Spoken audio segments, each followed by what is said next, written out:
All right, it's time. Actually, it was time 1 minute ago. I'm 1 minute late. How is everybody? I hope everybody is doing fantastic. I'm going to tell you why I'm fantastic tonight. You know that I always start off the live show with some personal stuff. Got a lot of stuff going on, so I want to talk about that. Got a spectacular, fantastic, stupendous lineup of items to discuss tonight for all of you. You know how I like to always bring new topics, things that I see, things going on at Unfound, yada, yada, yada. That's what we do on this live show.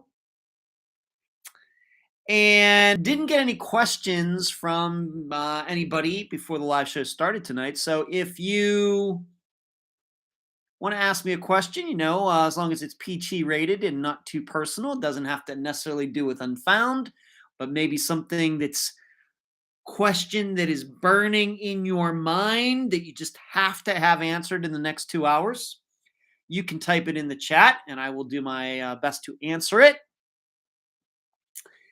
So there you go. Once again, live show for February 16th, 2022.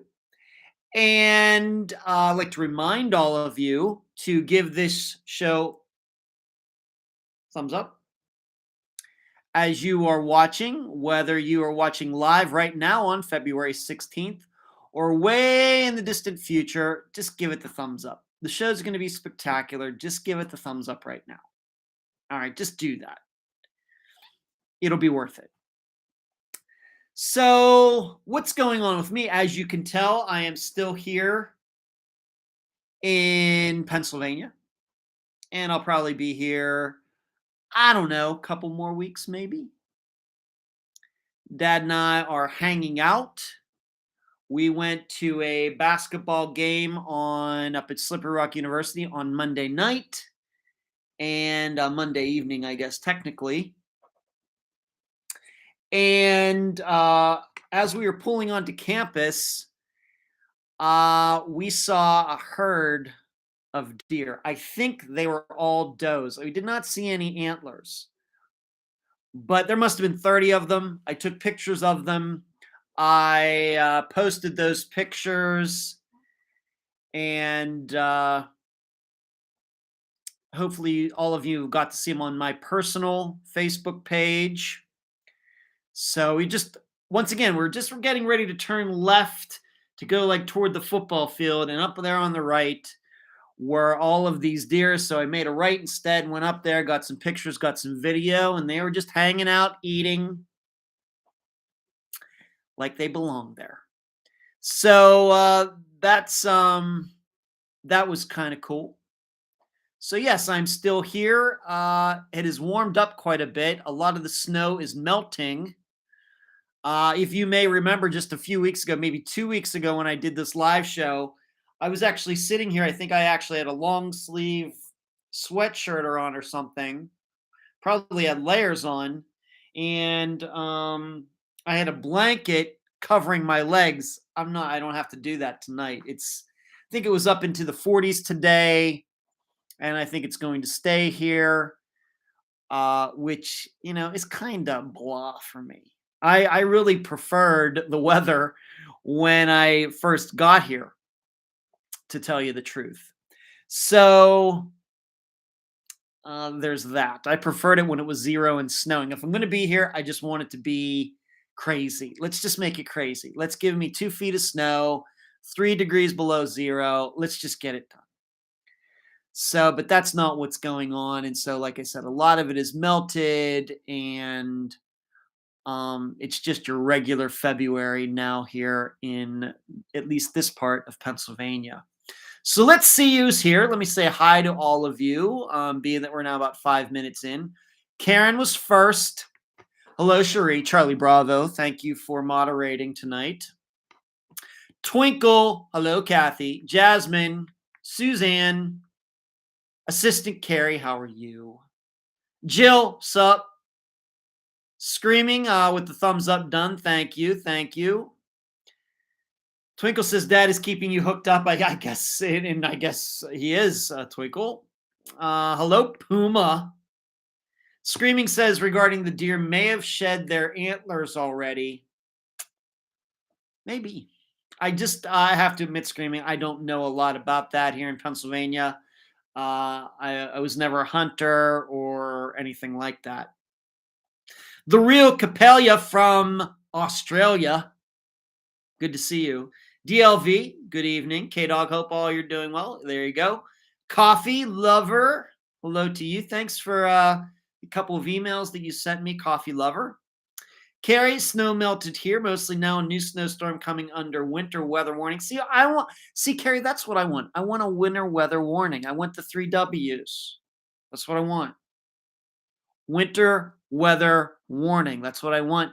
If I'm going to be here, let's just get it done. Stitching. There you are. Hello, D. What's going on? 81 in Texas, Cherie says. Jealous. Hello, Christy. Pine Gregory knows about that, Cherie. Look at you doing a little stirring of the pot, Cherie. I like it. Stitching says it was in the 70s here in southern Oklahoma. I'm jealous. Twinkle says bound to have a buck lurking around there somewhere. You'd think with all those ladies around, you'd think, Twinkle, but we did not see one. Carrie says, I can have the crap. Okay. Stitching says, can't wait to get to Alabama. Christy, stop. You messed up my life in Ohio last week for once wanting snow. You know, Christy, I don't think the weather gods listen to me, but maybe. Maybe. But I've looked at, Christy, I've looked at the, I don't think that we're due to get any snow. I would have to say that I'm going to be surprised if we get any significant snow between now and, the next couple weeks, maybe before I get out of here. So I just don't know. Maybe, I could even make a prediction if I saw there was going to be a lot of snow in the forecast, I might just stick around for a couple days. So I don't know. We'll just have to see. But I am still here today. Dad and I went out for breakfast, did a little shopping, came back. I did some recording for Friday's episode. I talked to a guy who's going to be a guest on an upcoming episode. Watched a little Jeopardy, watched a little Family Feud. Took a shower, got all pretty for all of you. So that was what was going on with me today. Christy says, I'm on a horse farm, so snow is hard on me. I'm sorry to hear that, Christy. I am not on a horse farm, but there is a barn maybe a quarter mile away in this direction that has 2 horses there that I see every day.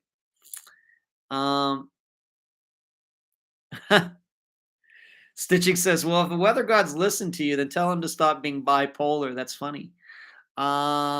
We're expecting 1.5 to 1 inch with 8 to 10 inches of snow. That's spectacular, Carrie. I love hearing that.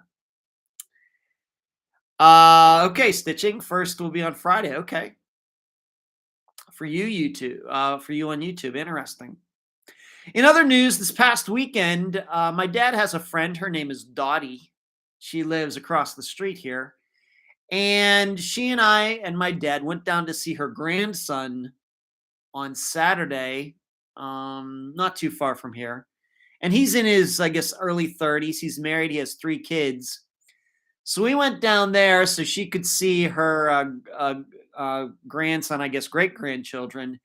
And would you know, for the first time in my life, I played the video game, the Wii, where you have the wand and it kind of senses everything. I'm not a big video game guy. I had an Atari 2600 when I was a kid. And maybe played a little Nintendo when I was in college, showing my age. But I'm not really a big video game, console, get the games and all that stuff. Just never have gotten into that. And Screaming says, bowling is fun. Bowling, Screaming, that's what we played. We played bowling. And it was fun. It was fun. I mean, I'm not motivated to get a system for my place in Florida, But we had a great time. I think I bowled a 187 maybe. Never playing before, so I don't know. But it was cool. Um Never done it. The Wii systems, I think the Wii systems came out when I was working at Star Trek. So that was early 2000s, and so it took me like 17 years to catch up. So, you've never played Wii? How neglected? I was an yeah, that's true, Carrie. A very neglected child. And the real knows what it is. Knows Wii? Yeah, Wii. Yes. You're not the only one. Mine was the first Nintendo. I never even had Nintendo. Stitching. My friends had Nintendo, and some of them guys I went to college with had it. I never had that. Jolene coming in. Hello, Jolene, waving to you. Good to see you. So I got to do that. We also, and I don't even know when on Game System, I was told that this other video game that I played was really, really old. And it must have been because it was a James Bond themed video game, and it still had Pierce Brosnan as James Bond. But it was like a first person shooter game. And I was playing against uh, a little kid. I think he was 5 or 6 years old. His name was Wyatt. And we shot each other up pretty good. First person shooter, me against him. And we shot each other up pretty well. I could tell by the graphics it was a fairly old video game, but that I think it was James Bond, GoldenEye, Nintendo 64. Screaming knows the video games. I think that's what it was. And that's what we did. That's so a lot of the time we kind of just hung out. We played Go Fish and cards and things, but then we went downstairs. And I would say for like an hour I played video games, and I haven't played video games like that in forever. So it was a really, really good time. Very nice family. The kids are, I think the ages are like 3 to 7 or something like that, and they were a lot of fun. And we just had a good time with all of it. So we were there maybe 3 hours, 3.5 hours, 4 hours, something like that. And I'm not crazy. Spleen says we had Atari 2600. That was fun. Screaming. Yeah. Okay. GoldenEye. I think it was the goal was to get the golden gun. Screaming and go run around there and get the ammunition and everything. Jolene says, "Sorry, I played Atari. Then life happened." That's funny, Jolene. I do remember my Atari 2600. I remember I had Missile Command and Dodge 'em. And I had a bunch of games, but I don't know. Just, I don't know. The only game that maybe in the last 20 years that I kind of got into was when I was working at Star Trek and I got into the video game Unreal Tournament. And what I liked about it, it was a first person game, but they had these maps where you're like, you'd be like this tall in a room. So you might be on this computer or you'd be in a bathroom, but you're only like this tall. And I thought that was pretty cool. Other than that, just really did not get into it. But once in a while, maybe you just need to get that out of your system. Carrie says Pac-Man and Donkey Kong. Well, Carrie, maybe you know this. I do have a Pac-Man game in my condo in Florida. It's not an original. I had to put it together. And I really don't play it that much. It's really just for looks. It's just really for the whole feeling ambiance of my place. You got the video games. I have that and Street Fighter 2. And then I have all the rock posters and everything. There's a certain theme feeling that I like having in my condo, and that's it. But I really don't play the games that much. So I did that this weekend. That was fun. And then the Super Bowl on Sunday. And in fact, I know many of you are in the discussion group on Facebook, you know that I had a kind of a fun poll in there. What was the best halftime show? And I put some choices in there, but I allowed people to write ones in. And as no surprise to me, Prince won. Now, I will tell you that, there are people out there who said this halftime show from this past Sunday might have been the best of all time. It was good. But and I know a lot of those songs. I know those songs, a lot of those came out in the 90s, and I don't know if that Super Bowl halftime show is supposed to be directed at me and that demographic. I don't know, but I knew most of those songs. I certainly know, of course, who Dr. Dre is and Eminem and Snoop Dogg. I mean, when they were, let's just say, more popular in the 90s into the 2000s, I listened to all that stuff, not a lot, but I certainly know what it is. And of course, Dr. Dre goes back to the 80s with NWA. But I thought it was pretty good. But I think you're going to have to go a long way. And it's not just because Prince was popular when became popular when I was growing up. Purple Rain came out in 1984. I was 14 years old. But it was the whole thing regarding his halftime show from 2007. That was the game where the Colts beat the Bears. But the whole thing with the music that he chose, and it was at night, and it was raining, and of course he did Purple Rain and all of that. I mean, it was the perfect circumstances. And so anybody is going to have a hard time, I think, overcoming that, even if you are a huge Dr. Dre fan, Snoop fan, or whoever else.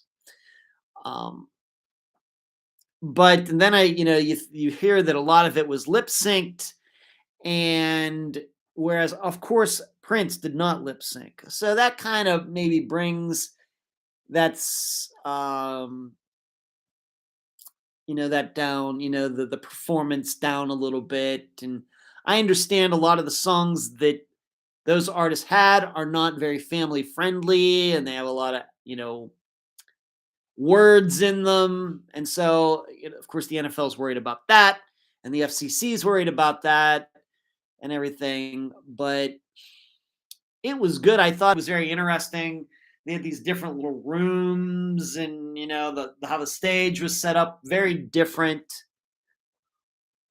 But I still don't think it touches Prince. Yes, Sheree, I know you agree with me regarding Prince. Yeah, you're a huge Prince fan, as am I. Julie, Mr. Ed, are still at your parents'? I liked it when Dad came in and said good night last week. Yes, I am still here. This is where I do my work here in Pennsylvania. This is actually my bedroom. There's a TV right there, a little flat screen, but not very big TV. And this is my you can't see it, but you can kind of see, like, right there, the one board of the bed, post of the bed. There's a bed right here. You go out that door and you make a right. There's a bathroom there, but I usually just take a shower over and where the other bathroom is, in my dad's room, just to keep things simple, so you don't have to clean two places. But yes, Jolene, I am still here in Pennsylvania. Carrie, we are so dead at work. They brought a TV into customer service, and 99% of the staff was up there watching the game. Huh. Well, something to do, I guess, Carrie. Twinkle, Prince was amazing talent. I like his video where he's singing Little Red Corvette. That's a great tune. So I did watch the Super Bowl. Really was not rooting for either side, but I was happy to see the Rams win. Of course, the Bengals are in the Steelers, and I'm not as big a football fan anymore, but I really could not root for the Bengals, truthfully. Nothing against any particular player or anything personally, but Cincinnati. So I was happy to see the Rams win. It seems to me that Matthew Stafford is a good guy. All those years playing in Detroit where, they stunk. And it's nice to see him go to a team. He played decently. I wouldn't say he had a great game on Sunday, but to see him win, That was okay by me. Um, so there was the Super Bowl. I saw that it got very high TV ratings. I think it was 16% higher than last year. Why that is, I don't know. Is it because it was in LA and it was an LA team? Maybe that is something to do with it. I think that the matchup was fairly compelling as well. So I don't think anybody's too displeased. My favorite commercial was the Sopranos commercial with Meadow Soprano, Jamie Lynn Sigler driving the electric truck and kind of recreating the beginning of the Sopranos where Tony was driving. I thought that was spectacular, and I'm a huge Sopranos fan. And then her seeing her brother from the show, his last name's Eiler, at the end, I thought that was the best commercial. It was one of the simpler ones. I liked the Uber Eats commercial, Eat, Don't Eat. I thought that was kind of funny. So those are a couple maybe that come to mind. Maybe some of you want to list, if you watched it, maybe you want to list the commercials that caught your attention on Sunday night. Wolfenhaus. That is a name. Edward, I admire your work. I wrote a science fiction short story about a teen who goes missing. Can I send it to you? Sure. Unfoundpodcast@gmail.com. Sure. Thank you, Screaming. You are very generous, Screaming. Thank you. I'm going to keep up the good work, Screaming. Thank you.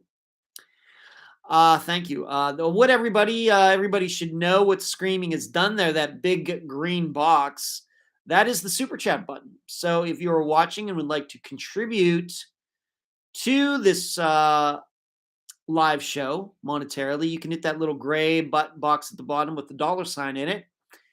And that would be deeply appreciated. Thank you, Screaming. Carrie said the commercials were disappointing. They're the biggest reason I even watched the game. I don't know, Carrie. I wouldn't, I guess maybe some of them are forgettable and everything, but there are a few that caught my attention. Screaming says, please remember to hit the thumbs up. Thank you. Stitching says, I did not watch the football game at all. That's certainly a good choice too, Stitching. Thank you for listing that, Sheree. So what else? You should know that Dad and I went shopping today, that he bought a lot of food. We're going to be, does anybody fondue out there? Does anybody fondue? We're going to be fonduing on Sunday here. Fonduing has a special place in my heart. Not just because it's a fantastic way to eat, but fondue, when I think of fondue, I think back to my childhood. Fondue was a big thing that my parents used to do when we'd have parties at the house. When there would be would have New Year's Eve parties, and other families would come over with their kids and would all hang out and have a great time. We would always fondue. Always. And if you don't know, maybe I need to explain this. Fondue is, if people don't know what that is, fondue is when you have pots in the middle of the table that have hot oil in them, and you have raw steak or chicken or pork or shrimp or something, and you put this on the stick and you put it in the pot and it cooks it, for you, and it's in there for like a minute. You eat, take it out and eat it. You have sauces, and it's fantastic. It's just so good. And it's so weird that it reminds me, I know, of course, we've all did a lot of things when we were kids. It's weird that this particular thing is one of the biggest things reminds me of being, a kid, like 8, 9 years old, 10, 11, 12. Because we did this, during the holiday time, you're off from school, it's snowing out, you're sled riding, and then you're having these holiday parties and everything. And one of those things that was a part of that was always fonduing. And so I think every few years when I would come back to Pennsylvania, living in Las Vegas, living in Florida, we would fondue. Now, I don't think we fondued since my mother died, but we're going to be doing that this Sunday. I brought it up to my dad. I brought it up for some reason. He said, yeah, we can do that. And he has a fondue pot. So it's going to be great. I can't wait. A funny story is that, I don't know if this was before I moved to Las Vegas or not. But sometime when my parents still lived in Leechburg, in the house that I grew up in, we had a bunch of my biological family, my brother Brian, I don't know if he was there, but my brother Michael and his wife, my sister Diane and her husband, and a bunch of people. And I guess my biological mother would have been there. I just can't remember everybody. It was a huge, huge crowd came to the house, and we fondued. And so you needed, being that there was that many people, you had to have multiple fondue pots on this table, or a couple different tables. And we blew circuit breakers in that house, trying to plug the pots in one particular area of the house would set off the circuit breakers, and power would go out in that section of the house. So what we had to do was we had to get extension cords, like the long, orange kind, the real, real long ones, and run extension cords to different parts of the house to power each fondue pot so we wouldn't blow any breakers or anything. Hilarious. That's the kind of fonduing that we do in the Densel house. So that's also something. It's a really interesting way to eat. I know that there's a fondue chain out there that I know I've gone to it once, but it's been forever and ever ago. Of course, you can fondue with chocolate. You can get fruit and dip it into hot chocolate, and do that. Really didn't get much into that, but we certainly got into the oil with the meat and the chicken, the pork, shrimp. And it's just so much. It reminds me of childhood and New Year's, and everybody's hanging out, and maybe going back to my childhood, maybe playing video games at New Year's party, or doing whatever, and staying up late. And it's such a great feeling. It's just so weird. So Valerie says, hello, I'm late. Let's go. That's okay. I'm a cricket fan. I bet I'm the only one here. I will admit, I've watched cricket a couple times. I know at least a little bit about it. Sheree says, one of my favorite memories as a kid was also fonduing. It's fantastic, Sheree. Twinkle says, fondue brings back the 70s. Yeah, Twinkle, you're right. I don't know why it was so associated with the 70s. It just seems like you could do that anytime. I don't know. I don't know if I have a good explanation for that, but you're right. I have that perception too, Twinkle, that fonduing is, you think of a particular era, it's like the 70s, but do people not fondue in the 2000s? I don't know. Carrie says, I haven't fondued. Yeah, fondued it forever. It's spectacular.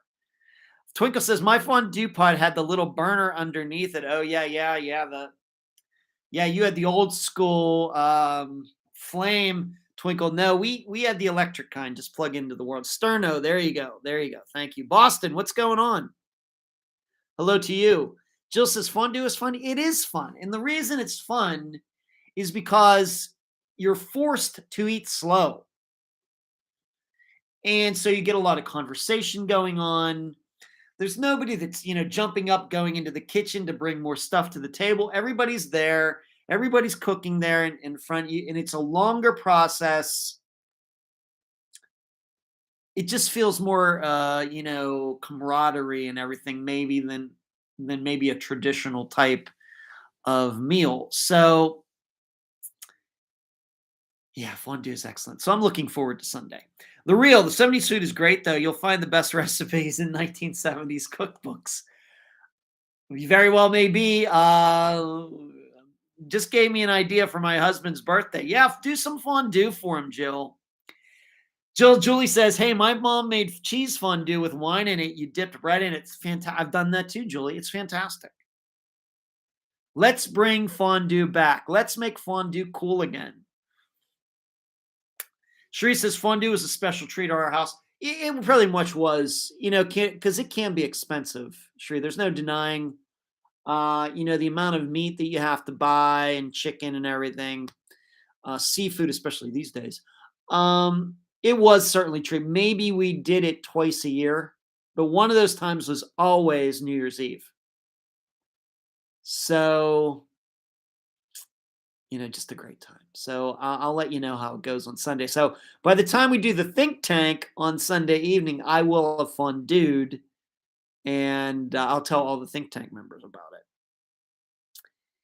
Carrie says, I have my grandma's old Betty Crocker cookbook. Some of our favorite meals have come out of that book. The real yes. And we'll bring back tomato aspic while we're at it. I don't know what that is. Maybe that's an Australian thing. There's hope for change, especially the chocolate fondue. Yeah, there you go. Yeah, the chocolate fountains and the chocolate fondue. Yeah, Boston says I'm officially hungry. Yeah, my mouth is watering as I'm talking about it, Boston. So yeah. Yes. So those are some of the personal things that have been going on with me. Like I said, we went to a basketball game on Monday evening at Slippery Rock University. Slippery Rock won pretty easily. It was a good time being there. My dad and I, go out for breakfast every other day or something like that. He, of course, pays. And so there you go. And we had, before the Super Bowl on Sunday, the neighbor Dottie, she made roast beef with mashed potatoes and everything. I'm telling you, I'm not just saying this. And I know Dottie watches this show once in a while, but I'm telling you the truth. Probably some of the best roast beef I've ever had. Spectacular. And I'm not a big roast beef guy. I like meat, but roast beef usually is not very high on my list. It was really good. So there's hope for change. Thank you very much. There's hope. Thank you for being very, very generous through the super chat. Jill, never aspic. I don't know what that is. Maybe the real is going to explain what that is. Sure, there's hope for change. Stitching. Thank you. You're very welcome. Thank you for making your contribution tonight, Stitching. Thank you so much. And look at you with the little fox picture. I love that. Fox smiling and everything. Thank you so much. You're too sweet. Yes, you are, Stitching. Thank you. Screaming says roast beef sounds so good right now. This has turned into a food podcast. Oh, yeah. Carrie says searches tomato aspic. I don't know what that is, but hopefully somebody, whether it's the real or Jill or somebody, can explain what that is, because I'm curious to know. All right. So that's kind of all the personal stuff going on. I also have to say that I continue to deal, with some FODMAP stuff. I'm probably eating some things I shouldn't be eating. And the lactose intolerant. I've been eating something that I love it, but I usually don't buy it in Florida, but like chips with cheese. And I can slowly tell that my body is ever so quickly, I think I got food issues. I got FODMAP issues. And then I have lactose intolerance issues that are building. So it might be by the end I may only get to have to, fondue meat for the rest of my life or something. I don't know. But I can just tell, and it's genetic. I think I talked about that last week. So it'll look super familiar in retro when you look it up. Tomato jelly set in a mold, basically. Really? That does not sound good, the real. It's a Jello thing. There's no problem with that. Love food talk. Okay, yes. Okay, so there you go. All right, so let's move on to what we might call the body of the program. Now that we're 35 minutes in and I've filled it up with making all of you thinking you should be fondueing this weekend. We're going to start. I'm going to start where I usually do, and that is with the poll that we conduct every week in the discussion group. And then I always like to compare the poll in the discussion group to what happens in the think tank. And I always bring up the think tank every week. To be in the think tank, you must be a premium Patreon member at patreon.com/Unfound Podcast. And I like to compare and contrast. So this week, the discussion group was, of course, regarding to Sebastian Kelly. What happened to him? Did those guys come back to finish the job? Did he die from his injuries? Did he commit suicide? Did he overdose? The number one choice, by at least a little bit in the discussion group, was that those guys came back and somehow tracked Sebastian down and finished what they started. You should know my opinion continues to be on this topic is that there are no facts ruling out any particular rational theory. So I'm certainly open to that idea that happened. That is not the choice I made, and I'll talk to you about in a second. But anybody who thinks that happened, I would surely not try to convince them otherwise. Now, in the think tank, it was a little more mixed. That came up, but in the think tank, we took a hard look at his injuries, at the addiction or addictions that Sebastian had. And I think that greatly affected the decisions that many of the members made as to what they thought happened to Sebastian. So we did not have many people going toward the murder. But I think once again in the think tank, I think we all continue to be very open-minded about that. And, regarding the think tank, you should be a part of it. Everybody who's, is in there has been in there for a long time. Why? Because they love it. They think that it's worth it. And the patreon.com contribution that they make to Unfound every month. And so you should consider it. Maybe kind of a New Year's resolution, even though we're well into February. Patreon.com/Unfound Podcast. Now, as far as myself, I decided that he probably overdosed. My main thing, and once again, you can read the blog. Once again, if you're a Patreon member, you can read the blog at patreon.com/Unfound Podcast. It is behind a paywall. But I kind of came to the conclusion that this boss of his, just kept coming up so much in the disappearance. He was the landlord. He's Sebastian's boss. That's where Sebastian went. And the boss claimed that he never saw Sebastian before he disappeared. And his name just seemed to be, keep coming up. Because of that, I'm not saying he did anything to Sebastian, but I'm inclined to believe that he knows what happened. Now, it very well may be that he knows what happened, and it might have been that Sebastian got murdered, and this boss is just keeping his mouth shut because he's fearful or something. But I'm more inclined to go toward the direction of Sebastian needs his fix, goes somewhere, and maybe he overdosed in the boss's presence or something. We don't know what kind of drugs or whatever he might have been given in the hospital before he got out. Those could have mixed with whatever he was doing and killed him. That's kind of where I go with all this. I don't have a good answer as to why there were, and maybe it's because I think what I'm trying to say is that maybe that's why the landlord allowed two new people to be in that apartment, because he knew Sebastian wasn't coming back. And the reason he knew that is he knows what happened.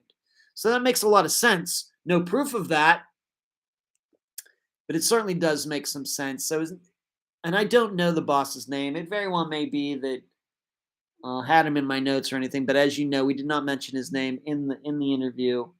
So, I just get this idea that the boss knows what happened, and I'm just not inclined to go in a foul play direction. I'm just not the way I went.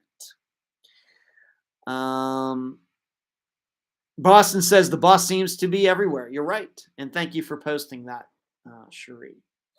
So once again, if you are watching, I see how many people are watching, but the number of people who have given this a thumbs up is not yet up to that number. Please do not wait around. Just do it now so you won't forget later. You do it now, you don't have to think about it anymore. So give this video a thumbs up as you are watching. Let's move on to some other things. So that is the disappearance of Sebastian Kelly. As you know, I hope to somehow, one way or the other, can continue to keep in touch with Adrian as she tries to work on this his disappearance as much as she can. Now, maybe a few of these topics that I'm going to cover tonight were covered last week, but some things have moved forward. So I thought I would give you some updates. And there is some new stuff, maybe not connected to Unfound, that I want to cover that I didn't get to cover last week that I surely want to cover tonight. So I'm going to go through some of these things just to give you a few updates, even though I know that I brought some of these topics up last week. I think I again need to bring up Bob Saget. It seems to me that there is a conspiracy theory. Some people are getting together online and starting to create a narrative that maybe he was murdered and somebody tried to cover it up. Given that now that the coroner or the medical examiner has come out and said, his skull was cracked in, a couple different places. I would urge all of you to stay away from that. I would urge you to not be convinced that anything of foul play nature occurred. The truth is that the way Bob Saget died, if we are to believe that he hit his head, had something really bad, and then he went and lay down on his bed and died. This is a common way that people die. And it's really weird that Bob Saget dies from this. And then, of course, we just covered Sebastian Kelly, who had his head injury. I'm not saying that killed him, but it's certainly a choice. This is common. You have to think about it this way. And I think I wrote this somewhere just within the last couple days, is that the thing about head injuries is that the worst ones, some of the worst ones, at least in everyday life, are ones that don't bleed, at least outwardly. If we were to break our arm and the bone's sticking out and there's blood everywhere and we got pain, everybody's like, oh my gosh, I got to go to the ER. Whereas when you hit your head, we're hitting our heads all the time. And of course, some places where you hit your head, of course, depending on how hard it's going to be, you don't have to worry about it too much. However, if you hit your head on the sides over here, or if you do this against the ground, we know, any of you who watch sports, how horrible this kind of action can be, and going back and hitting the back of your head. But because there's no blood, because we're used to hitting our heads, because a lot of us are used to having headaches and everything else, we just dismiss, it'll go away. I didn't hit it that hard. And it very well may be that your skull is cracked. And the big problem, of course, is the part of your body that is being damaged is the very part that rules your entire being. It is your decision-making center. So it's easy for your brain that it hasn't been harmed to look at your arm and say, I got to go to the hospital. On the other hand, if you've actually hit your head, you could have actually damaged your brain, and you might not be able to totally understand, and it can happen very quickly, how much damage you've done to yourself. And I'm inclined to believe this was what happened to Bob Saget. I've even read somewhere, I don't know if this is true, that he was prone to seizures for some reason. I don't know if he was epileptic. I don't know. But I did read that somewhere. I don't know if, but of course, if that's true, then that explains everything. But to believe that, somebody attacked him and injured him, and then that person took Bob into his hotel room and laid him down and all of that, it just sounds kind of crazy. It just does. And I think that if he had been attacked or anything, there would be other injuries on him, and we haven't heard anything about any of that. We just know about his skull being hit. Head injuries,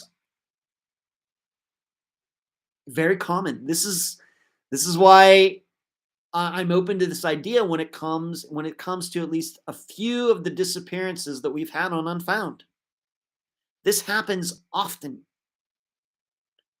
You have to remember, when people, for example, fall from ladders, they don't die because they broke their leg. They die, from, doing some home improvement or whatever. They die because they hit their head. Your leg can take a lot more force, and you'll survive than your head can. And all it takes is the right striking at the right time. And so I would urge all of you to stay away from this. And, people, as we know, in disappearances too, sometimes people just need stuff to talk about.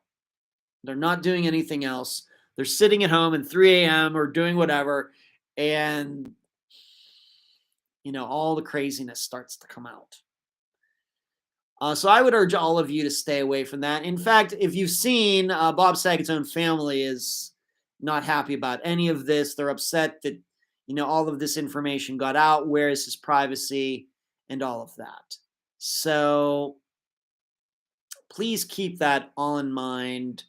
And if you're going to have a discussion with anybody, some stranger in some forum out there, you be very careful of that.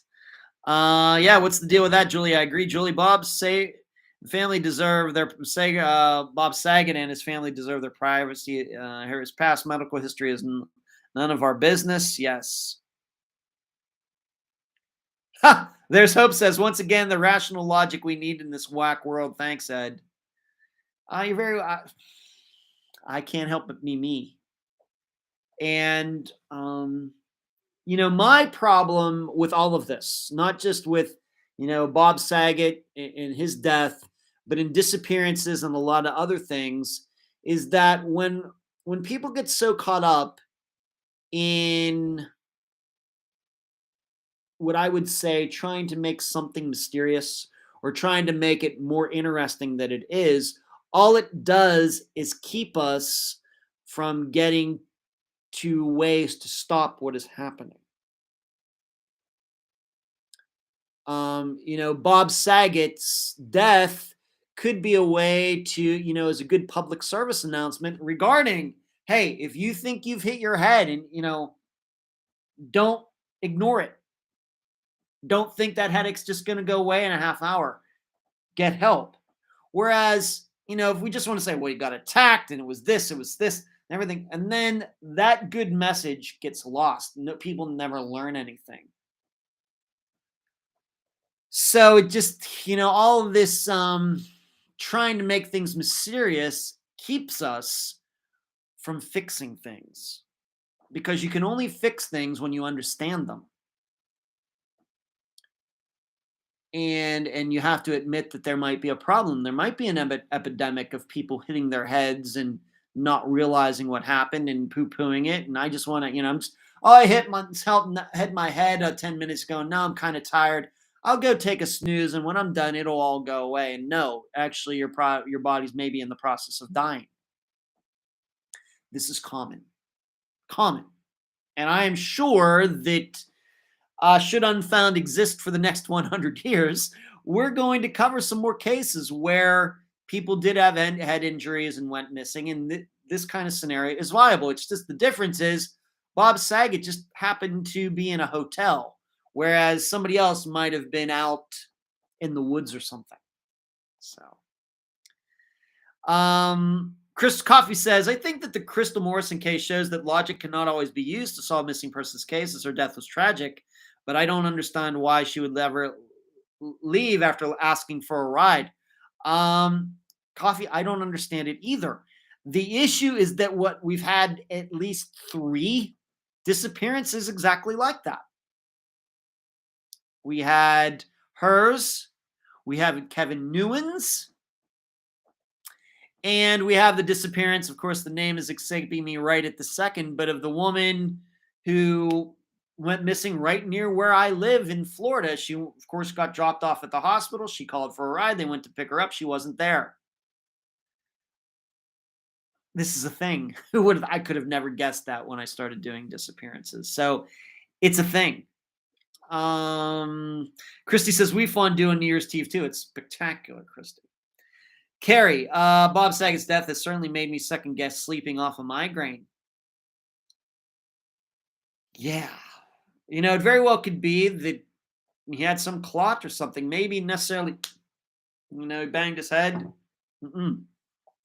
That's a good point, coffee lover. Sometimes we do need to think outside of the box. So good point there. I can tell you this, coffee, is that if Crystal was still missing and we were to cover that disappearance in 2022, knowing what I know about these other disappearances where people have called for rides and weren't there when the people showed up, I'd probably make a different choice than what I did way back in 2017. Of course, I'm learning.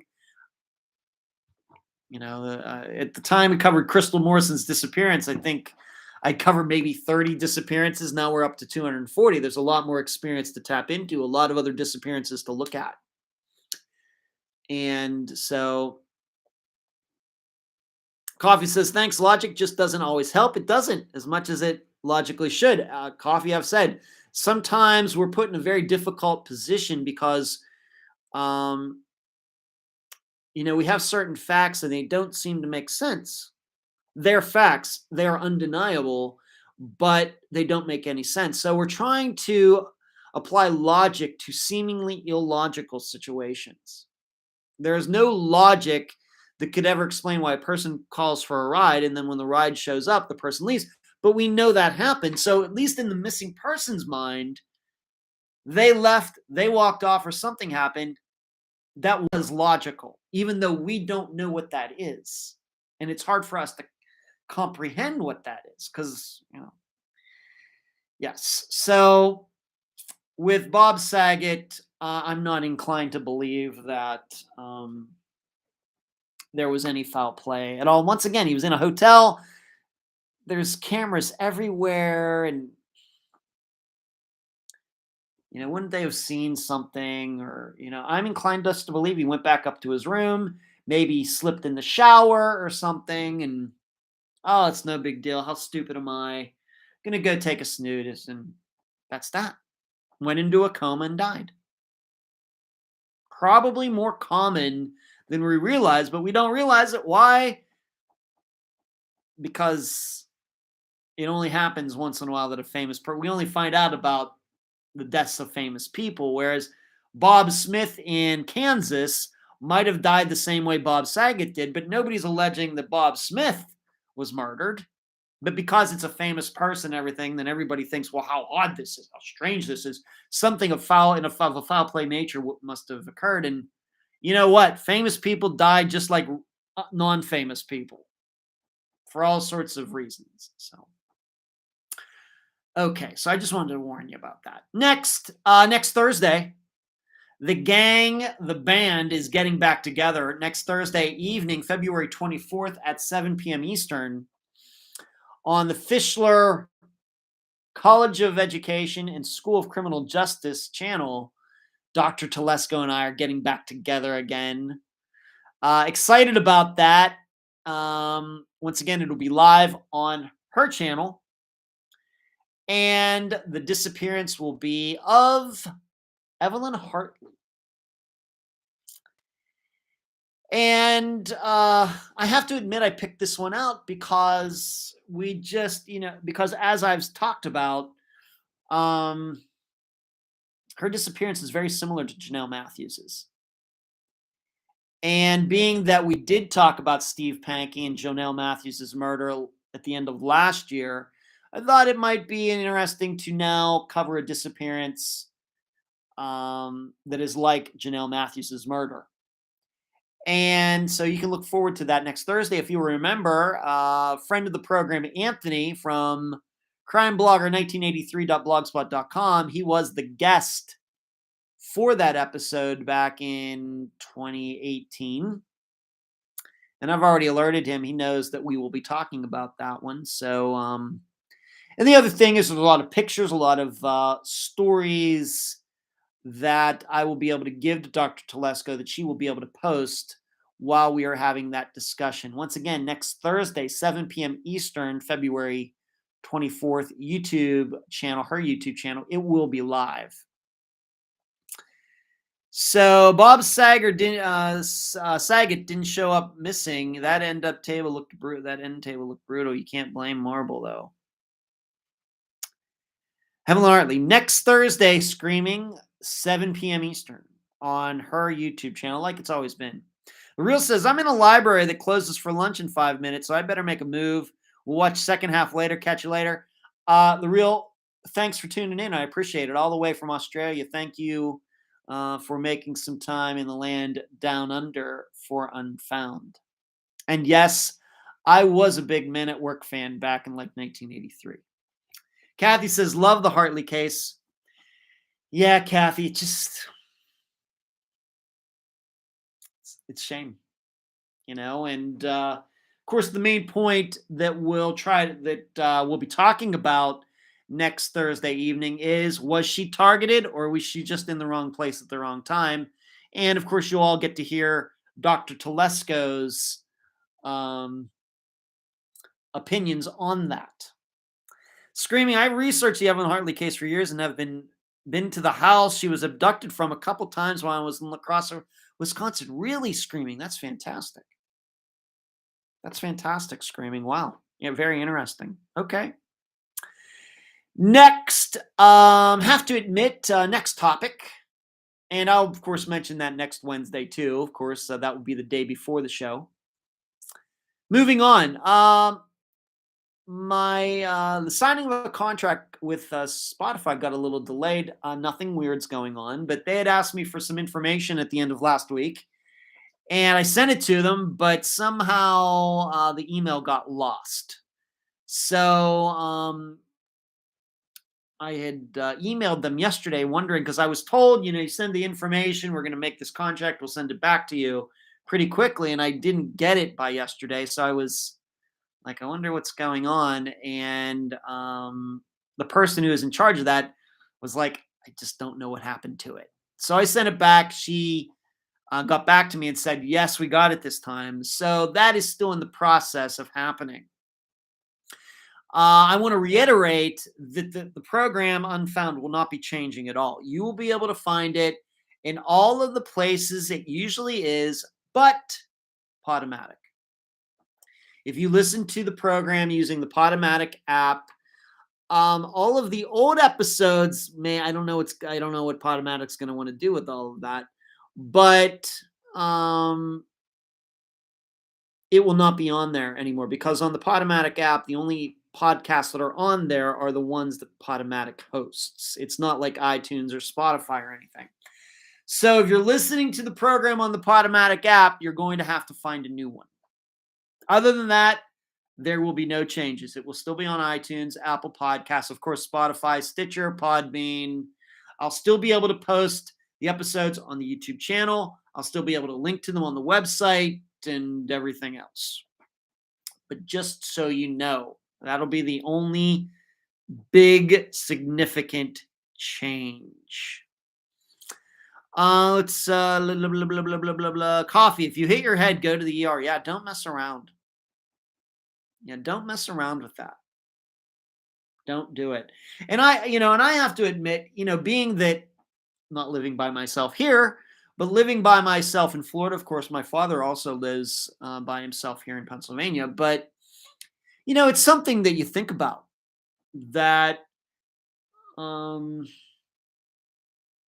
should something happen like that, do you have, will I have the time? Will I be in the right frame of mind if something's happened? I brought this up a couple months ago when I was talking about this panic attack slash seizure or whatever else I was having with my eyes and everything. And you should know, I've been up here for almost a month and I've had none of that. So I don't know what's going on.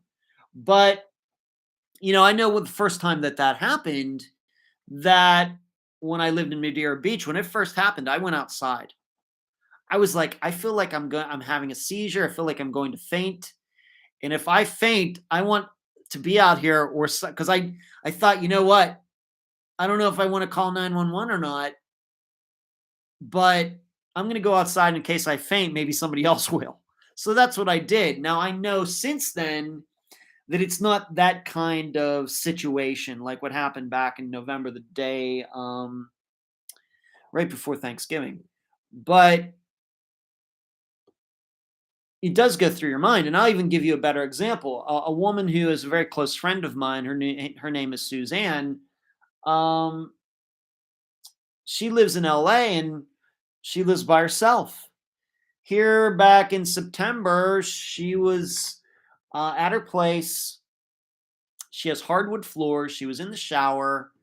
She got out of the shower to go do something and slipped on the floor and broke her kneecap, shattered it. And she talked about how agony, she had, even though she had to drag herself to her phone to call 911 and all of that stuff. That's a knee. What happens if it's your head? So these are things for any of you who are out there who live by yourself. You should be thinking about these things. And I know I think about them. So yeah, so Spotify, it's been delayed a little bit. No big issues or anything, just a miscommunication for that. Next. I've signed a kind of an agreement. I don't know if necessarily a contract. It's last Thursday, last Friday, last Thursday, somewhere in there. I had a conversation with a TV production company from the UK. So it was like 8 a.m. my time, and it was like 1 p.m. their time. And they are going to try to do a series, not just one show, but a series on the murder of Janelle Matthews. And so one of their producers, I had a Zoom call with him last Thursday. And so I'm now getting into an agreement with them that they're going to be working on this kind of pitching, trying to get this series made. And I would be a part of the process, given that I'm the one who interviewed Steve, had the most complete interview with him. I testified in the trial. And so they want me to be part of this process. And so I'm excited about that. Friday morning, we're going to be using Zoom. We're going to have I think a more structured interview type conversation that they're going to put with other things to kind of like a highlight reel, try to sell the program, doing things, and me being in there will be one of those things. No pressure, Ed. So we're going to be doing that on Friday morning. So he's going to be asking me questions, and then they're going to record it and then kind of splice that into whatever else they're doing to kind of make a reel that they can sell to some channels or something. So it's just, you never know what's going to happen. This interview that I did with Steve is, I guess, the thing that keeps on giving and giving. I've not necessarily made any money or out of it or anything, but certainly for attention for the program, those 2 times that Unfound has been on 48 hours. 48 hours, don't do that again. It's just certainly something that keeps popping up, and it probably will, I guess, until it's resolved, whether Steve is they're going to do a retrial. I've not heard anything regarding that. Whether they're going to retry him or not retry him, I've not heard anything from Greeley, Colorado about going back out there. If I do, all of you will, I'll of course tell everybody about that. But I'm going to stick by what I said after I found out that there was a hung jury, that I really don't anticipate me being called again, simply because I was part of a strategy the first time around that didn't work. So maybe they'll try that same tactic again. I don't know.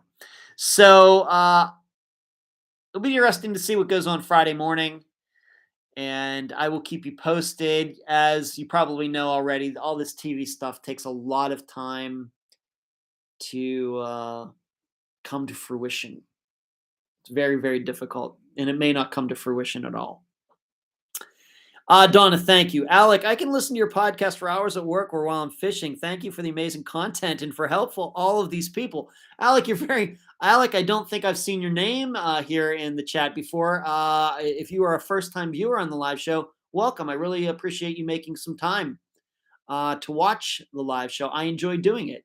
While you're fishing, Alex, you're going to have to tell all of this. What are you fishing for? Are you catching anything? Is Unfound helping you catch fish? I guess is my question. Is it? Important question. But thank you for the compliments. And we're not going anywhere. So you're going to have Unfound to listen to while you're fishing for a long time. So once again, I've not gotten any questions for tonight. So before the show started, maybe it's because I posted the request for questions only like an hour before the show started. But let me check here real quickly. Maybe somebody posted something after the show started. That happens sometimes. Sometimes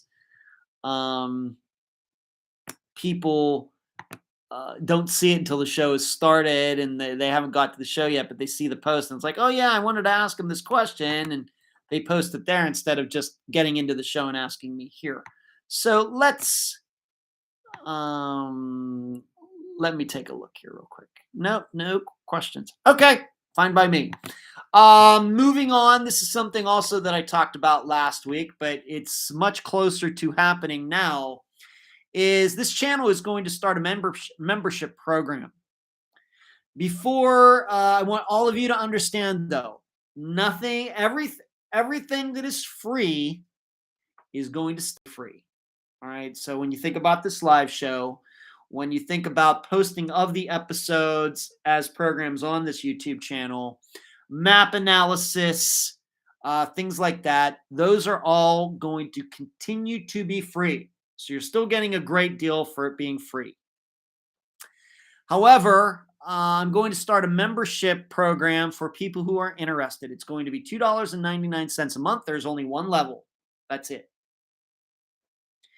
And in it, here's what you will get for $2.99 a month. How does that break down? That is 10 cents a day.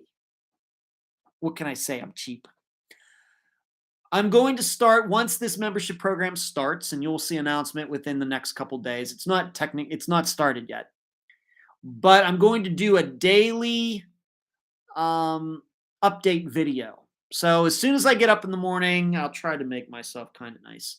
I will be doing a very quick video about what is going on in Unfound Land that day. So if I'm going to be interviewing somebody, I'll talk a little bit about that.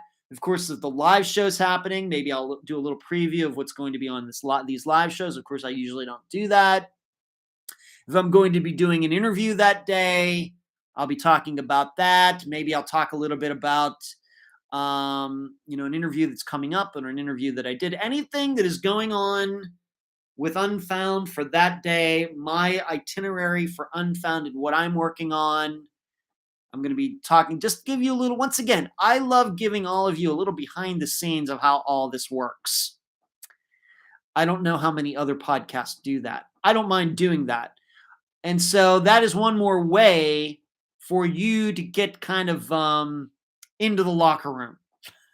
when the program's not happening, and just to see how things go from day to day at Unfound. These videos will not be 10 minutes long. They'll be like a minute or two long. So that's 1 minute or 2 minutes long, something like that. The other thing, even though the Unfound Now programs, which I have to start thinking about which one I'm going to do for February, but they're still going to be done. They're still going to be free. However, people who have a membership will get to watch them early. Not sure how much earlier it's going to be right now, but it will be early. They will at least get a few days to watch it, and then it will be released to the public. So once again, Unfound Now will still be free, but if you'd like to get a little early, that's something you might think about. Also, what I will be doing for the membership program, once again, $2.99 a month, is I will put together a snippet of the upcoming interview for that episode. So let's say, of course, for Friday, I might release today on the YouTube channel, and I'll put some pictures or something of just maybe a 3-minute to 5-minute snippet from the interview that will be playing on Friday. So if you'd like to get a little flavor, and I will be sure to pick out a part of the interview that I think is, noteworthy, something, maybe having to do with right with the day of the disappearance or something that was discovered afterwards. I'll put that snippet and put some pictures to it, and anybody who is a member will have access to that. In addition, if you don't know, if you're a Patreon member, but those blogs that I write at Patreon, I also do an audio version of them. In fact, I use that as a way to edit them. And so what I will do also is once the blog is written and I've recorded the audio for it, I will also then make a snippet of that available for, once again, YouTube people who are paying the membership of $2.99 a month. I don't know how long that snippet will be. Maybe it'll be, generally the audio versions of those blogs go about 19 to 22 minutes. So let's say 2 to 3 minutes. A good, interesting part of the blog. It's going to be hard for me to pick because it's all interesting, but I will do my best to pick out a piece that I've written, that I've talked about. You'll hear my voice, and you'll get access to that as well. So once again, it's the four things, at least to start. Daily update videos. I'll be doing a daily video every day, and that means even if I'm like going to a disc golf tournament and I'm staying at a hotel or an Airbnb or something, I will be doing that. The Unfound Now episodes will come early to membership people. You'll get a snippet of the upcoming interview, and then you also get a snippet of the blog that I've written at Patreon. So, and I've already crafted, with Shree's help, I've crafted some little emojis that all of you will be able to use, and there will be badges for those of you who choose to become members. Maybe some of you are even members of other channels, I don't know. But it'll be something similar to that. But as always, I hope to deliver the biggest bang for buck for anybody out there. So that's going to be happening. Be watching for that in the next few days. What did Alex said? Alex said, always fresh water here in Utah. Look at you in Utah. I've been all over that state, Alec. Where are you in Utah? I'd love to know. Mostly trout, bass, and some catfish. I definitely think the podcast is my lucky charm. The fish are coaxed by Ed's voice. That's funny, Alec, because when I go fishing and they're hearing me, they don't listen to me. So I'm glad you're having luck with my voice. Alec, I've listened to most of them. I definitely keep listening to anything new that comes out, as well as tuning into the live shows. Great, Alec. Thank you. Marlene, good evening, everyone. Just came on, been under the weather this past week. Marlene, I'm sorry to hear that. Sorry to hear that, Marlene. All right, so that's the YouTube membership info. Once again, low price, $2.99. I think it's a pretty good deal. Let's move on to some other things. I want to talk about This woman, Janice Bullock, Bullock.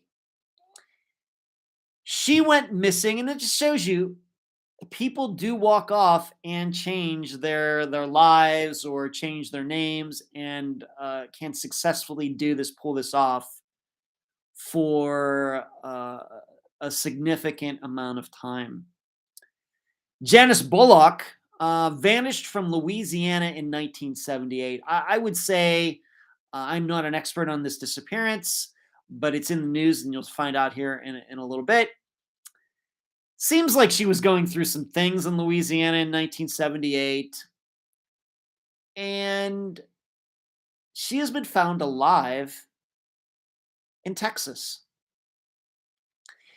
And this was a case that the local police in Louisiana never gave up on it, trying to figure out what happened to her. I don't think that they ever really believed that there was foul play.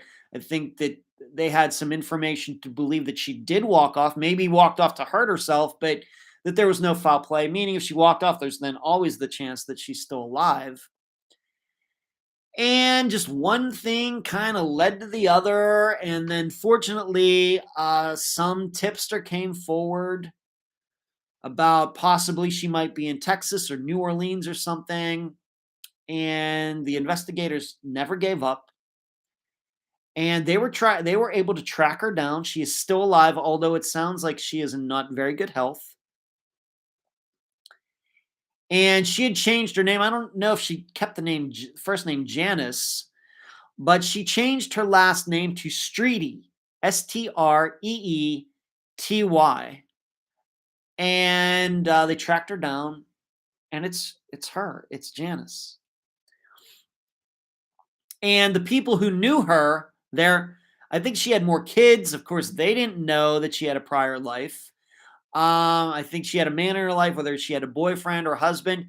He didn't know she had a prior life as Janice Bullock. It seemed nobody in Texas knew anything about her prior life at all.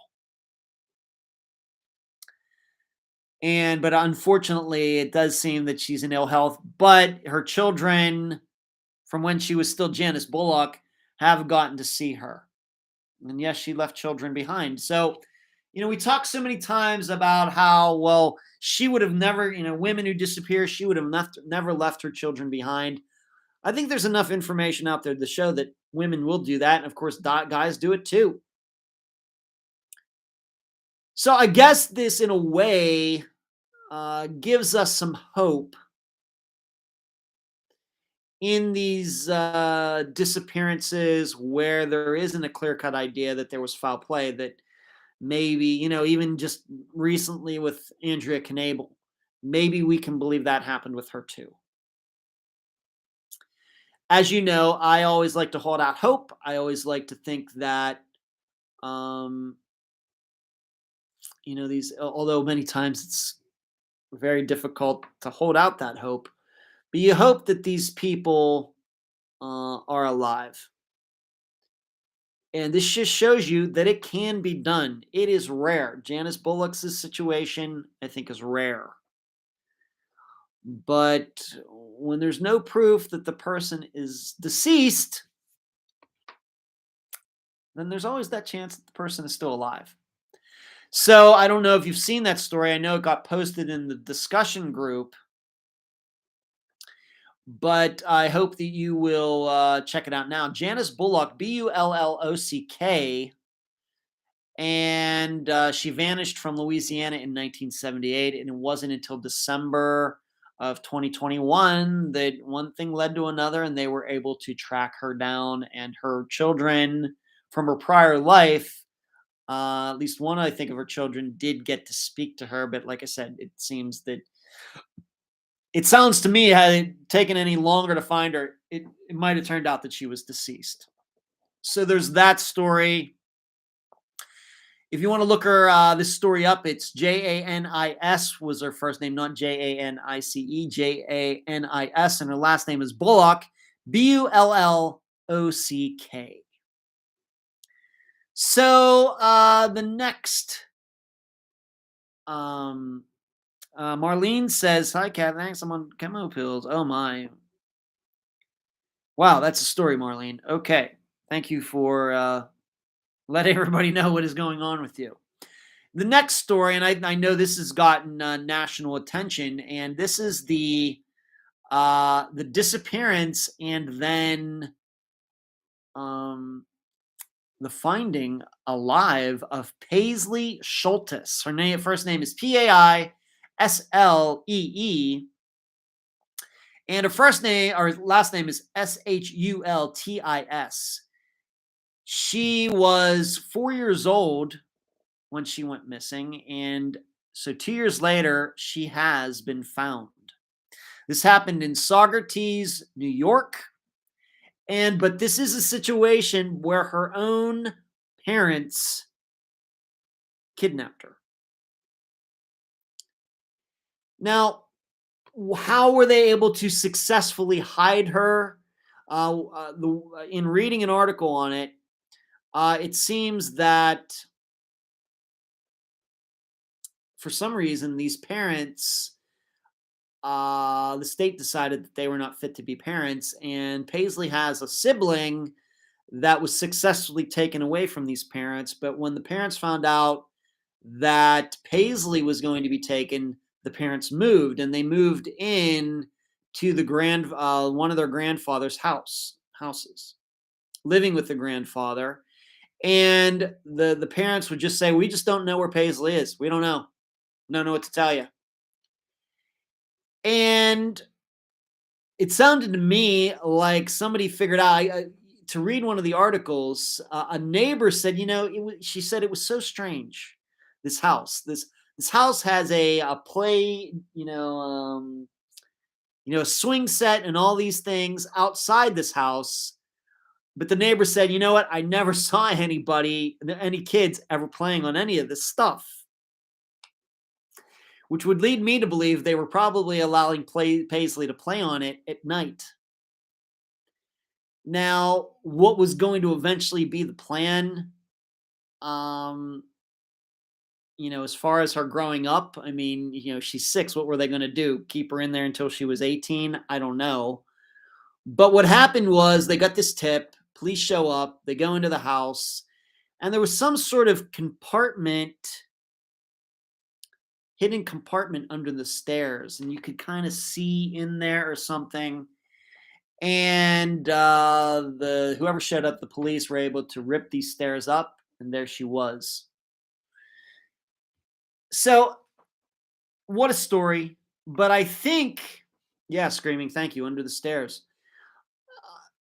This is once again, I think this is a very common scenario, and this is what I would tell all of you: is that when you hear these stories about how all of these missing kids are found and I don't want you to ever think that all of these missing, because it seems like once every 6 months, you'll hear the story that law enforcement went and they found all these missing children. And I think the general public thinks, well, all these children got snapped up by strangers, and that's not what's going on.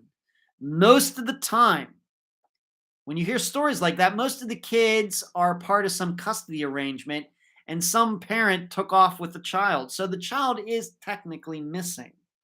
But it's not like the child was taken by a stranger. It was taken by a parent who was hiding that child,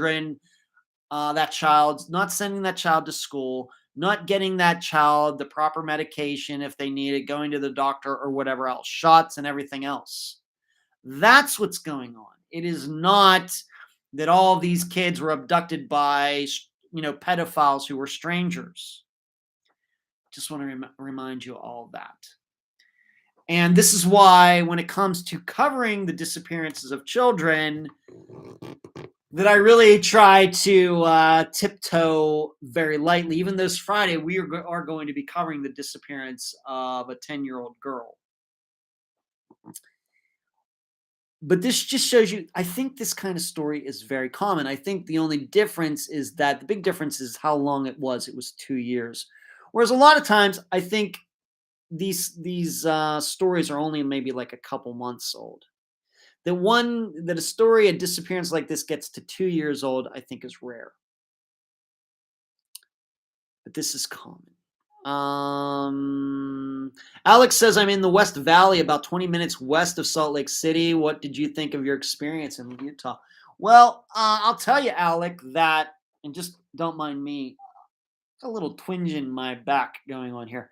Kind of a tight muscle. I think it's the bed that I sleep on here. My brothers Michael and Brian lived at Salt Lake City at one time or another. In fact, when I lived in Las Vegas, Alec, my brother Brian lived in Magna.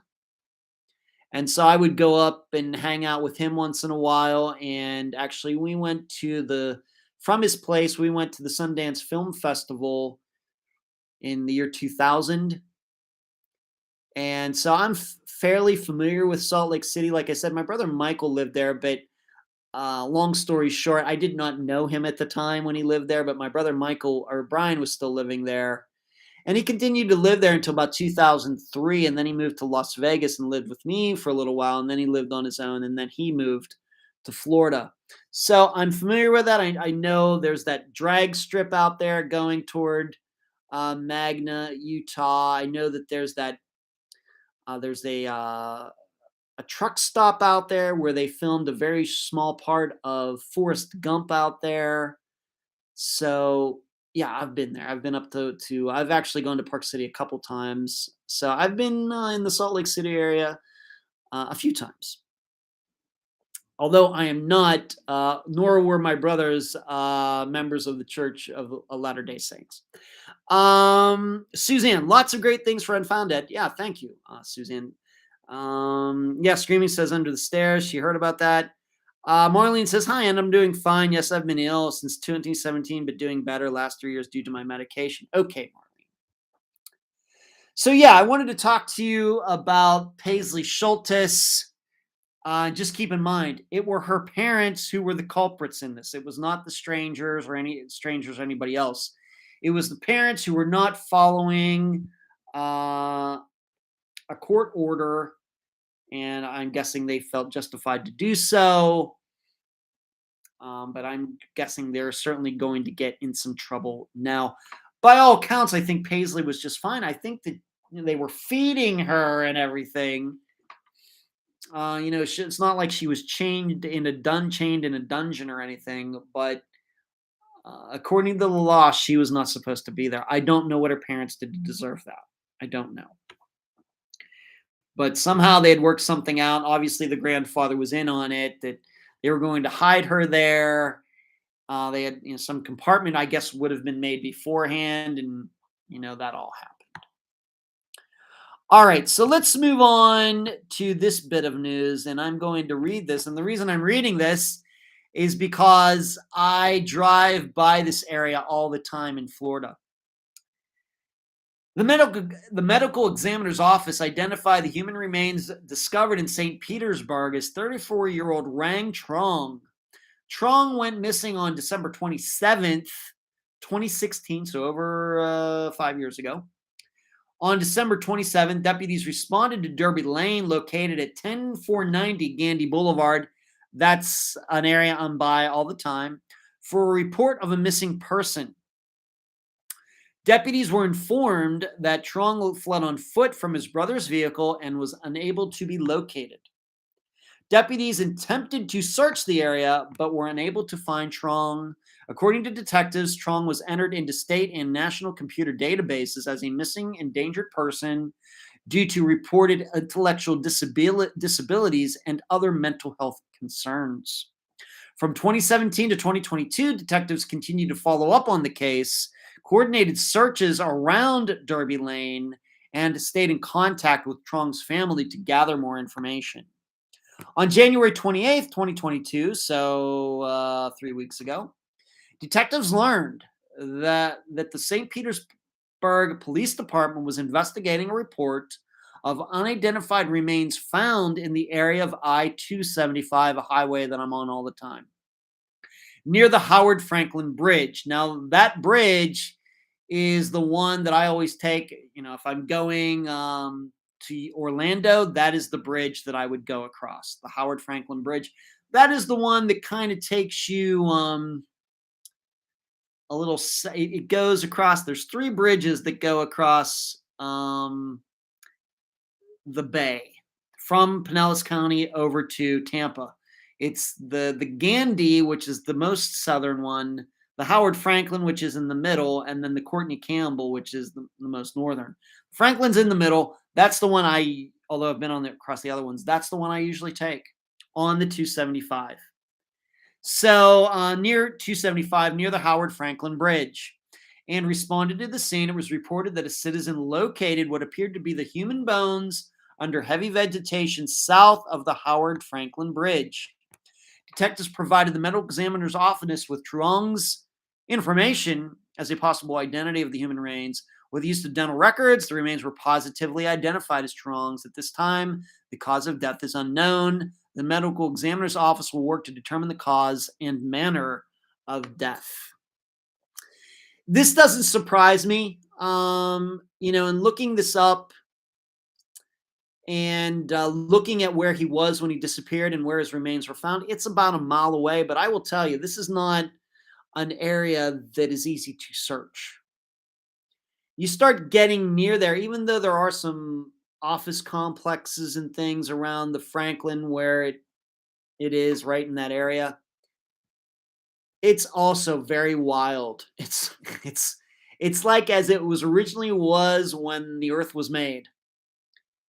And if somebody runs off, even if you knew that person went into that area, good luck trying to find that person. Now, I will say what I'm thinking happened is that there are people who will park their cars near the bridge and kind of go through all of that to get near the bay to go fishing, being that Alec was talking about fishing earlier. And that's probably who found his remains. That's probably what happened. That some fisherman going down there, or fisherwoman going down there, stumbled upon his remains. But this just shows you, I'm guessing, and this is not to creep all of you out, but probably were, of course, as I know I was, at least for the, for the last 5 years, I don't even know how many times I drove by that area. 50? I don't know. It wouldn't probably be 100, but quite a few. And we're probably driving by remains that haven't been found yet all the time. And not, when I say remains, I don't mean remains from like the 1700s. I'm talking about missing people who have gone missing in the last 40, 50 years.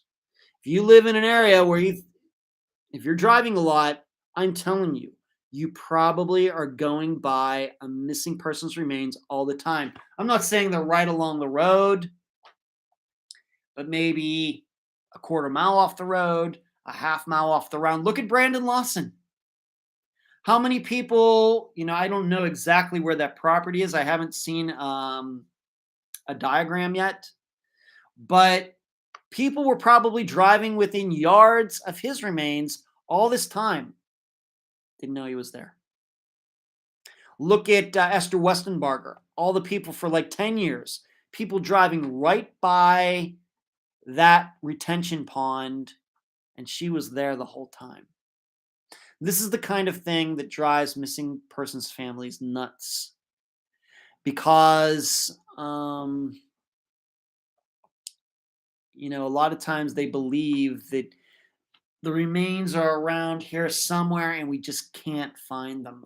Maybe we could draw kind of like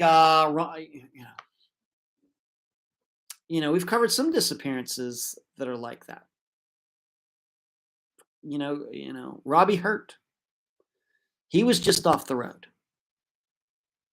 So when you read about, when I finally read about a story that's right in my area, and I know that I've gone across that bridge so many times and I know exactly where the area is, here a missing person has been there, his remains have been there the whole time. Very, you start to think about it and it can get a little creepy. Kathy says coffee, in my opinion, Judith and coffee says Judith Emke probably left on her own, at least I think. It's possible. Certainly possible. Coffee, Judith Emke was killed by her husband. He seemed very controlling and maybe didn't like her being friends with a male neighbor, Pat. I think that was his name. Yeah. Some different possibilities with that one, Kathy and Coffee. Screaming, I live and work very near the Mississippi River here in Minnesota, and many people have jumped off the bridges here and have never been found. Yeah. I believe it. I believe it. So we just can only hope that there will be more people like this person who stumbled across this guy's remains. And, and that's what I mean. So many of these disappearances are found just by blind luck. Just person, right place, right time. Too much of that goes on.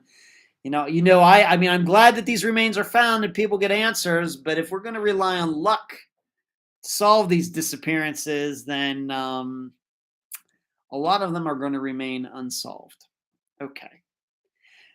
Last news article that I want to read to you. Once again, I posted this in the discussion group a few days ago, and I suppose that I didn't mean to post it to provide some eye candy for all the people who like guys out there, but the picture, when you would post it with the link, it would show this guy, younger guy, shirt off. I'd say he's been taking care of himself. So all of you who are into that, I hope you enjoyed that. That was not my intention. I was more concerned about the words in the article. And it had to do with this. I'm just going to read the article. So I'll be looking off to my right, your left. A United Kingdom police officer walked 17 miles barefoot in the rain and wind Sunday to raise money for missing person wearing nothing but shorts in the middle of February. The journey took Shane Jones, a canine handler, across a suspension bridge and through muddy terrain, spotted in places with broken glass, according to Avon and Somerset police. I have 2 nasty blisters, but I only had to wear my emergency flip-flops for about a quarter of a mile, where there was a section of pavement with broken glass and all sorts, and the road was just too busy to walk in, he said in a statement posted to the department's website Monday. Today is a day of putting my feet up and recovering. The journey took, he had his canine partner Delta at his side for the first leg of the journey, which in full ran from Cheddar Gorge to the Clifton Suspension Bridge, about a 3-hour drive west of London. It took him about 7.5 hours, and temperatures were hovering in the mid-upper 40s Fahrenheit. When I got on top of the Mendips, the rain was coming down sideways, and I ran a mile just to get out of it, he said.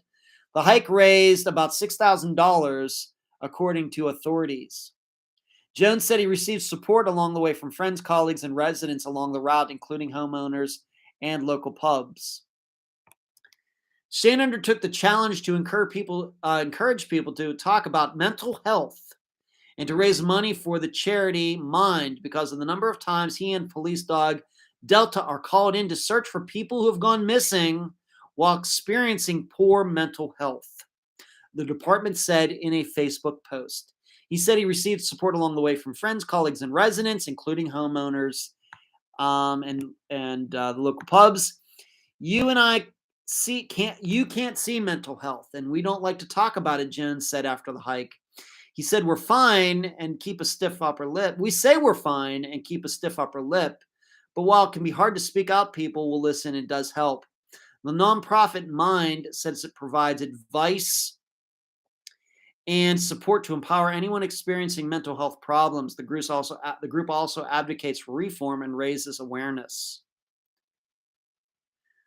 Just a quick question, Ed. Have you ever been to the Tocobaga Temple Mount? Is Philippe Park near where you live? I have been there. Screaming. I posted this story once again because it had to do with somebody raising money for mental health and missing persons cases, and it's an important topic to me because more and more, I think we have to start believing that disappearances, many of them, are connected to mental health. As I've stated many times, just the way I look at the statistics, that, when I was born in 1970, there were more people killed per thousand people than there are now, at least in the United States, murdered.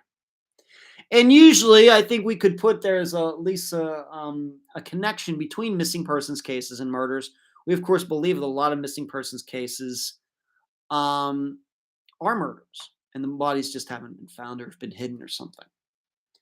But what has gone down, of course, the murder per 100,000 people in the United States has gone down over those years, the last 51 years. Whereas disappearances have not gone down at the same rate. So why is that? And I have hypothesized the reason they haven't gone down is because a lot of those disappearances that in this stat were murders have now been converted over to mental health issues and suicides and things like that. Because why do I think that? Because it seems we do have much more, at least in the United States, we do have many more mental health issues than we did back then. We have more people being diagnosed with all sorts of mental issues than we did back then. We have more people taking mind-altering drugs, legal ones, than we did back then. Suicides are up for both men and women. Women are slowly catching up to the guys when it comes to the topic of suicides. And so when I see this guy that he's doing this walk and he's connecting mental health with disappearances, that's significant to me because I don't know if that's talked up enough.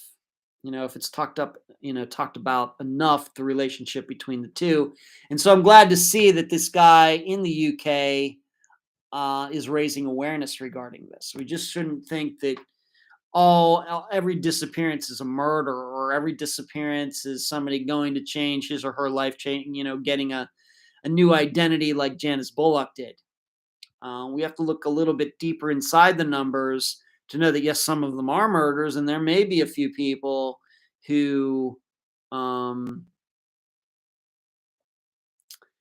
have changed their identities, but a lot of that in between there are people with mental health issues, suicides. Maybe they don't even realize what they're doing when they're doing it. So it was an interesting article, and I wanted to bring it to the attention of all of you. But to answer that question again, screaming the Tobaga, Temple Mound, and Philippe Park near where you live. I play disc golf at the Tocobaga Park, and you should know, screaming, that this was before I moved to Florida, but at one point they moved two of the baskets on that course because it was found that there were Native American remains, not bones necessarily of people, but things they used like pottery and things. They found stuff in that area. So those two baskets needed to be taken out, and so they redesigned the course a little bit. Once again, that was before I moved to Florida, but you can still see where the pad used to be. You can see where the basket used to be on both of those holes, but they moved them because of Native American heritage, and it's considered to be a protected area. So yes. Alex says, that's awesome. I'm about 5 minutes from Magna. Used to live there myself. The drag strip has unfortunately been torn down due to noise complaints. Super lame. And for the record, I was raised Mormon. Okay, Alec. I will have to tell my brother Brian that the drag strip does not exist anymore. I'm not even sure if he's aware of that or not. Alex, but have distanced myself greatly since I was 14, about 16 years ago. That's fine by me. I just had to say that because I think I start talking about how my brother lived there, my two brothers lived there. I've been there. That I am a part of that religion. I'm really not. I think I really don't like to bring up religion or politics or anything like that. I just didn't want anybody to make any inferences from that Actually, all three of us were raised Roman Catholic. So there's that. Suzanne, her two daughters joined the group. They wanted you to cover their mom's case. Then Sunday, they got the news they had found her. Suzanne, you mean Janice Bullock? Or okay. You mean Janice Bullock, Suzanne? Is that who you're talking about? Well, that is a coincidence. I didn't even know that. All right. Screaming, very interesting. Big hobby of mine, researching the ancient mounds of North America. Yeah. And I will tell you, Screaming, once in a while when I am down at, we call it Maximo down there, by the way. Sometimes you do see people rooting around down there. They're doing something. I mean, I'm just playing my disc golf, but sometimes you do see people digging things up in certain areas, and these are just areas that we as disc golfers were just told to stay away from them.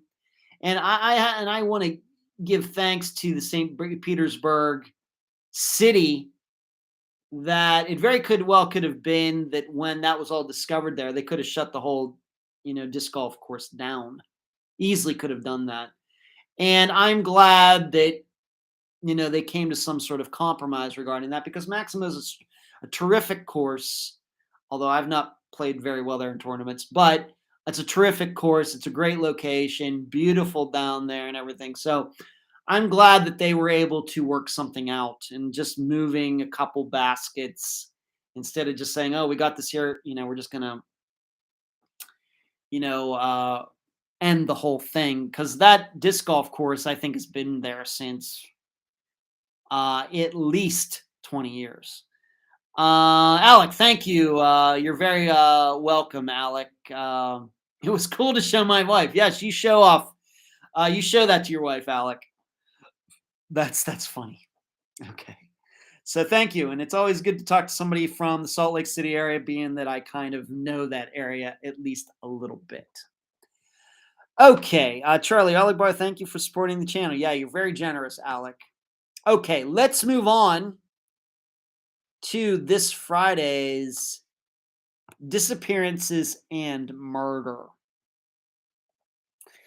You heard right. We're going to be covering a murder as part of the episode, along with two disappearances. And coincidentally, being that I'm here in Butler in Pennsylvania, north of Pittsburgh, it's kind of just a coincidence that all of these happened in Pittsburgh.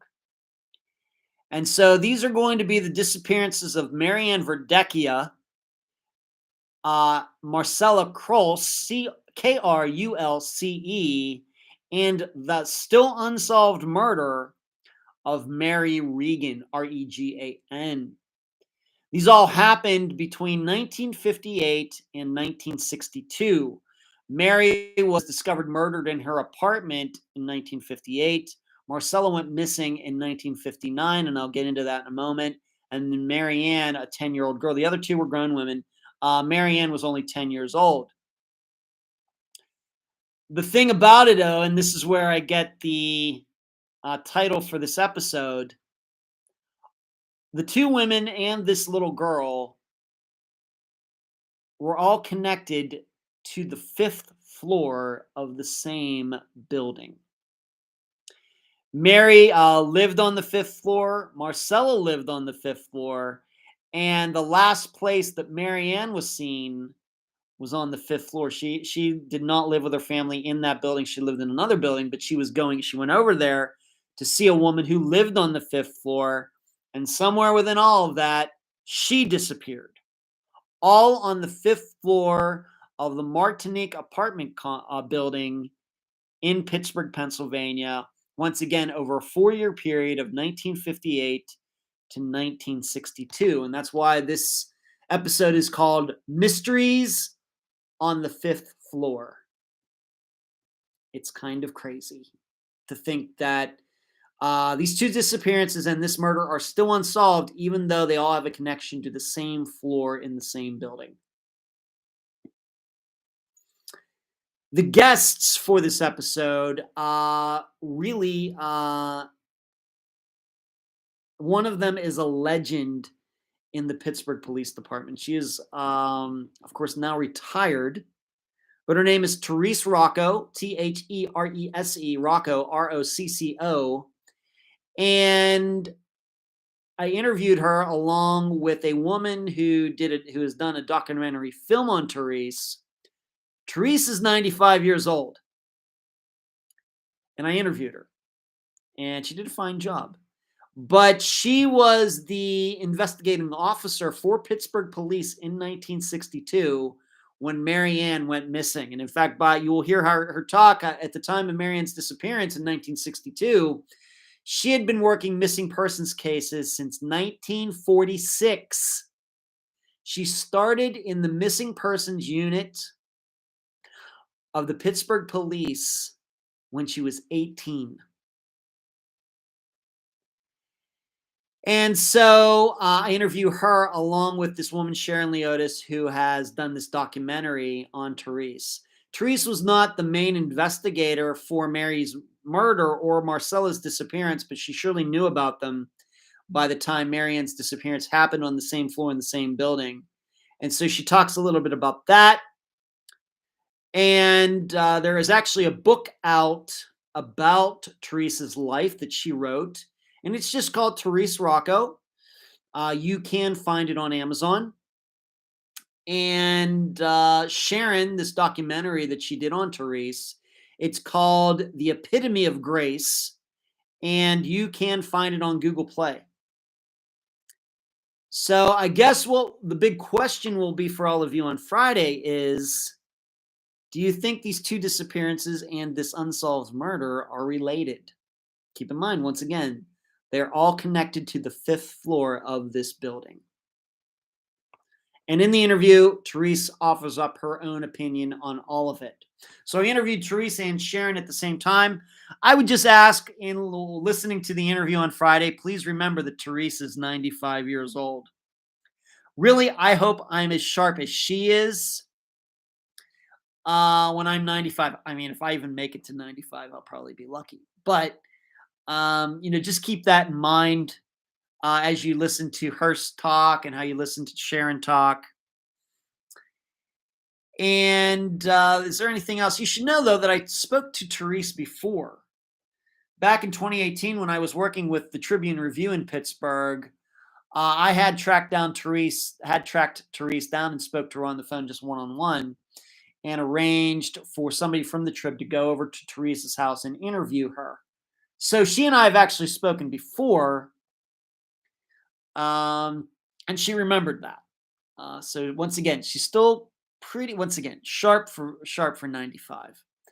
So that's what we will be covering on Friday: the disappearance of Marian Verdecchia, the disappearance of Marcella Krolsey, and the unsolved murder of Mary Regan. She was found in the bathtub of her apartment. She had been strangled.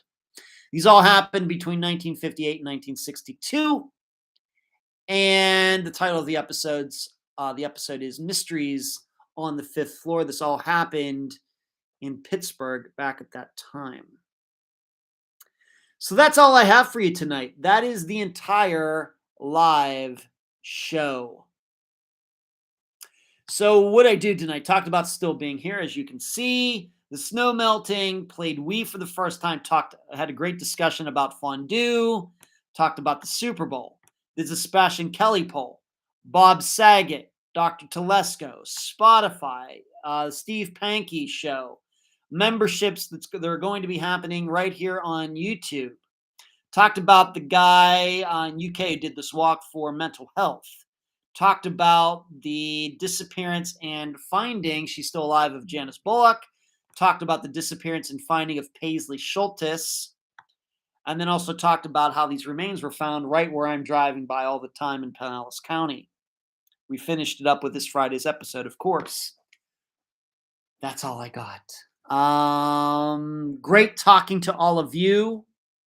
Great seeing you. Please give this video a thumbs up before you leave. And you will hear me on Friday for Friday's episode, which should come out at 2 p.m. Eastern. And as Shree's saying, KYHS, Keep your head on a swivel out there. Be aware of your surroundings. Do not be abducted. Do not be kidnapped. Remember, when you notice things, it gives you time, and time gives you options.